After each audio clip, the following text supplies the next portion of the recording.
Shalom Avracha, mes chers amis. Aujourd'hui, nous allons parler de Shabbat et d'un bouquet de fleurs. Baruch Hashem, comme il dit le Rashash et le Rav Shalom Sharabi, que j'ai entendu de la bouche d'un de ses élèves, et le frère de Rav Shmueli, il m'a dit qu'il disait toujours d'amener un bouquet de fleurs à sa femme le Shabbat en lui disant comme ça: ma femme, merci pour tout ce que tu m'as fait cette semaine. Tiens, voilà ce bouquet de fleurs, lui-même le faisait tous les rêves Shabbat d'amener des fleurs à sa femme. Maintenant, Baruch Hashem, madame est très occupée et donc elle n'a pas eu le temps de mettre le bouquet de fleurs à l'intérieur du vase.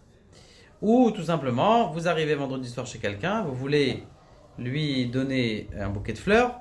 Est-ce qu'on a le droit? A priori, c'est pas censé être mouktsé puisque c'est coupé de la terre.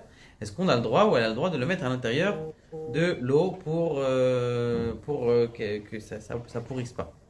Il y a quelqu'un qui m'a posé une question dernièrement. Est-ce que j'ai le droit d'amener un cadeau à quelqu'un moi, le vendredi soir? Je lui ai dit, ça veut dire quoi un cadeau?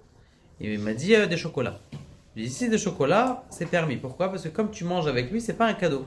Ce que tu vas faire, c'est que tu vas poser sur la table les chocolats, tu mets sur le shaïch. Tu dis, bah tiens, regarde, je vous ai acheté des damiel, je vous ai acheté des Léonidas Kacher ou des choses comme ça. Je sais pas s'il y en a des Kacher.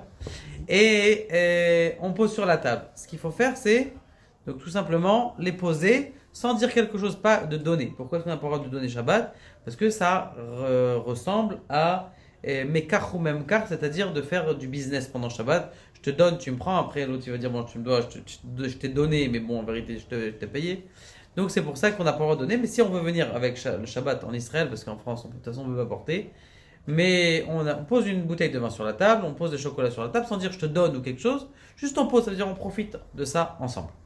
Donc ça, c'est permis. On a quelqu'un, il vient avec un bouquet de fleurs, est-ce que on l'a pas mis pendant Shabbat, ou madame elle l'a pas mis son bouquet de fleurs pendant Shabbat, est-ce qu'on a le droit de le mettre pendant Shabbat? Il y a un Rama qui est marqué clairement dans le Shulchan Aruch qui dit qu'a priori on a le droit de mettre des fleurs dans un bouquet de fleurs, à condition qu'il n'y a pas de bourgeons, et que par le fait que tu vas avoir des bourgeons, eh bien, tu vas faire en sorte que les bourgeons ils vont s'ouvrir.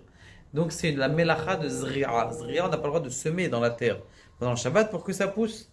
La même chose ici, comme tu mets à l'intérieur de l'eau, eh bien, tu n'as pas le droit de le mettre à l'intérieur de l'eau parce que ça va s'ouvrir grâce au fait que tu le mets à l'intérieur. Si c'est pas dans l'eau, ça ne va pas s'ouvrir. Donc c'est la raison pour laquelle, pendant Shabbat, s'il y a des petits bourgeons, eh bien, on n'a pas le droit de le mettre. S'il n'y a pas de bourgeons, c'est des fleurs qui sont déjà ouvertes, eh bien, on a le droit de les mettre à l'intérieur d'un bouquet, d'un vase.